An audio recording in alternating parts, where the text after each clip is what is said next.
Guys, आज की इस वीडियो में मैं आपको किसी भी तत्व के परमाणु की विद्युत ऋणात्मकता, इलेक्ट्रॉन बंधुता, आयन विभव तथा अन्य कुछ इंपॉर्टेंट टॉपिक्स के बारे में बताने वाला हूं। तो चलिए स्टार्ट करते हैं आज की इस वीडियो को। आयन विभव किसी परमाणु के बाह्य कक्षा से एक इलेक्ट्रॉन निकालने में जो ऊर्जा खर्च होती है उसे आयन विभव या ऊर्जा एंथैल्पी कहते हैं। ठीक है दोस्तों, ये इसकी परिभाषा हो जाएगी। नीचे एक टॉपिक दे रखा है, आवर्त सारणी में बाएं से दाएं जाने पर आयनन विभव या ऊर्जा एंथैल्पी का मान बढ़ता है, जबकि दाएं से बाएं जाने पर इसका मान घटता है। मेरा कहने का मतलब दोस्तों यह है कि जब हम इस आवर्त सारणी में बाएं से दाएं जाएंगे तो आयन विभव का मान बढ़ता है, जबकि दाएं से बाएं जाएंगे तो आयन विभव का मान घटता है। जबकि मैंने दोस्तों एक टॉपिक और यहाँ पर नीचे लिखा, ये नीचे एक टॉपिक और लिख रखा है मैंने, वर्ग में ऊपर से नीचे आने पर आयन विभव का मान घटता है। ठीक है दोस्तों, नीचे इस प्रकार के ये वर्ग होते हैं नीचे को, और ये आवर्त होते हैं। ठीक है दोस्तों, तो वर्ग में जब हम ऊपर से नीचे की ओर आएंगे तो आयन विभव का मान घटता है, और जबकि आवर्त में बाएं से दाएं जाएंगे तो आयन विभव का मान बढ़ता है। ठीक है दोस्तों, ये आपको ध्यान रखना है।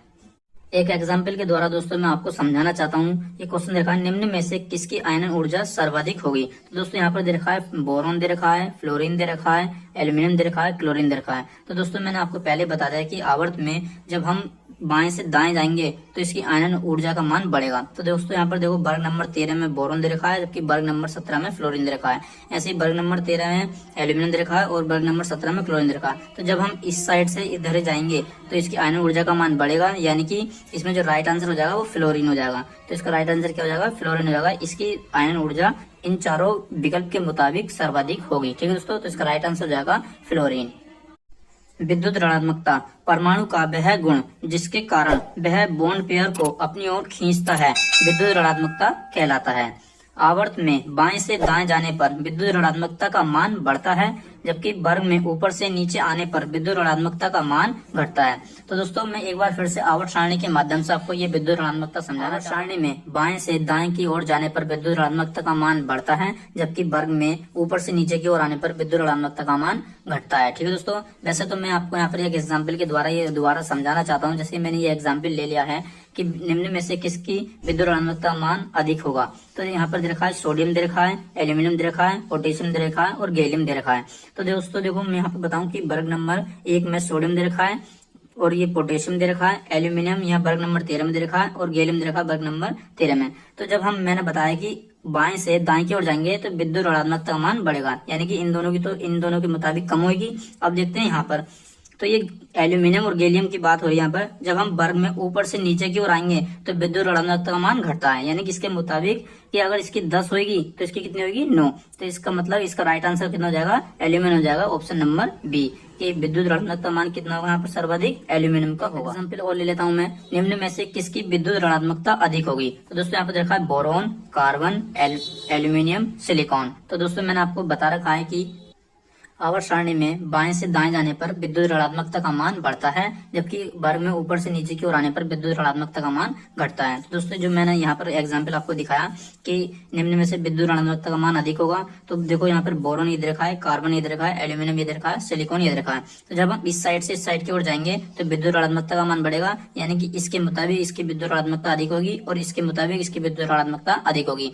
जबकि हम ऊपर से नीचे की ओर जाएंगे तो इसकी विद्युत ऋणात्मकता अगर 10 है तो इसकी कितनी हो जाएगी, 9 हो जाएगी। यानी कि इसका राइट आंसर कितना हो जाएगा, कार्बन इसका राइट आंसर हो जाएगा कि इसकी विद्युत ऋणात्मकता इन तीनों के मुताबिक अधिक होगी। ठीक है दोस्तों।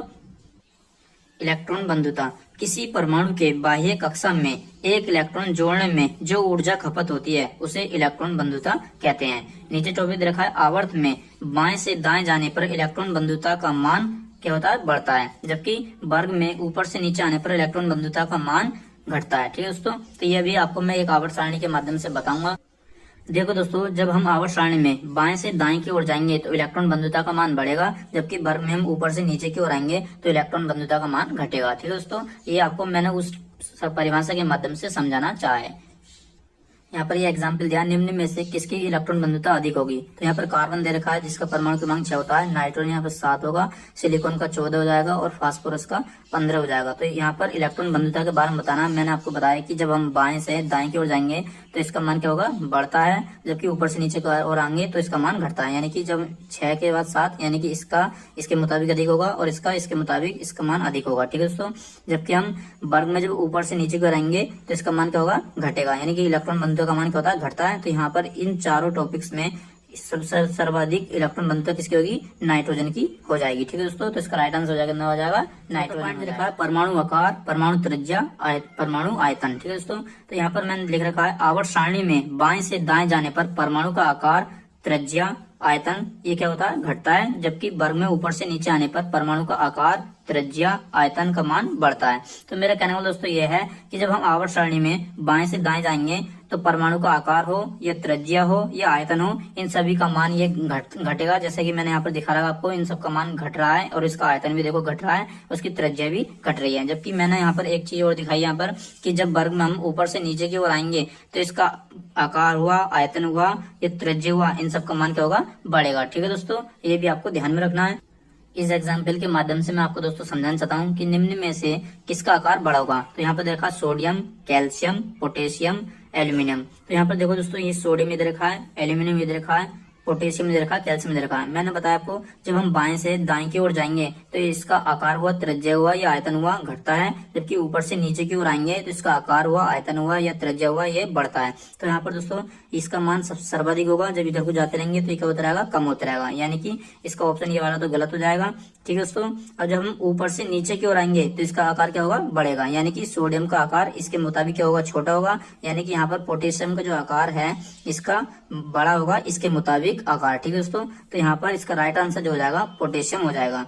कैल्शियम इसलिए नहीं होगा क्योंकि इस साइड से इधर को जाएंगे तो इसका आकार क्या होगा, घटते जाएगा, इसलिए यहाँ पर इन दोनों में सबसे ज्यादा इसी का ही आकार सबसे बड़ा होगा। तो इसका राइट आंसर मैंने यहाँ पर पोटेशियम को एक एग्जाम्पल और ले लेता हूँ दोस्तों। निम्न में से किसका आकार बड़ा होगा, लिथियम, सोडियम, सीजियम, मैग्नीशियम। तो दोस्तों यहाँ पर देखा है लिथियम इधर रखा है, सोडियम इधर रखा है, मैग्नीशियम इधर रखा है और सीजियम ये देखा है। तो मैंने बताया आपको बाएं से दाएं की ओर जाएंगे तो आकार क्या होगा, घटेगा। यानी कि यहाँ पर मैग्नीशियम का आकार तो कम हो जाएगा इसके मुताबिक, और मैंने बताया कि ऊपर से जब नीचे की ओर आएंगे तो आकार क्या होगा, बढ़ेगा। यानी कि लिथियम को सबसे कम होगा, इससे ज्यादा सोडियम को होगा और सबसे ज्यादा क्या होगा, सीजियम को होगा। तो इसका राइट आंसर कितना हो जाएगा, सीजियम हो जाएगा, ऑप्शन नंबर सी। ठीक है दोस्तों, इन सभी को दोस्तों मैंने एक सारणी के रूप में लिख दिया है। यहाँ पर मैंने लिख दिया यहाँ पर विद्युत ऋणात्मकता, आयनन विभव, इलेक्ट्रॉन बंधुता, परमाणु आकार, त्रिज्या, आयतन। आपको दोस्तों केवल इस चौथे टॉपिक यानी चौथे पॉइंट को ही ध्यान रखना है, बाकी आपको इन सबका मान तो सेम हो जाएगा।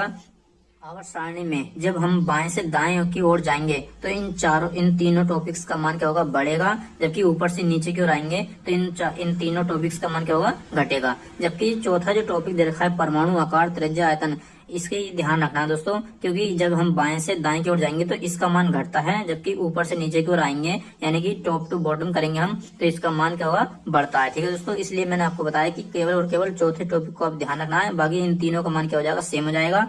बाकी इसको ही आपको ज्यादा ध्यान देना है। ठीक है, बात कर लें पूरी आवर्त सारणी में आयनन विभव का मान सर्वाधिक किसका होगा, तो वो होगा हीलियम का, और सबसे कम जो हो जाएगा वो फ्रेंसियम का हो जाएगा।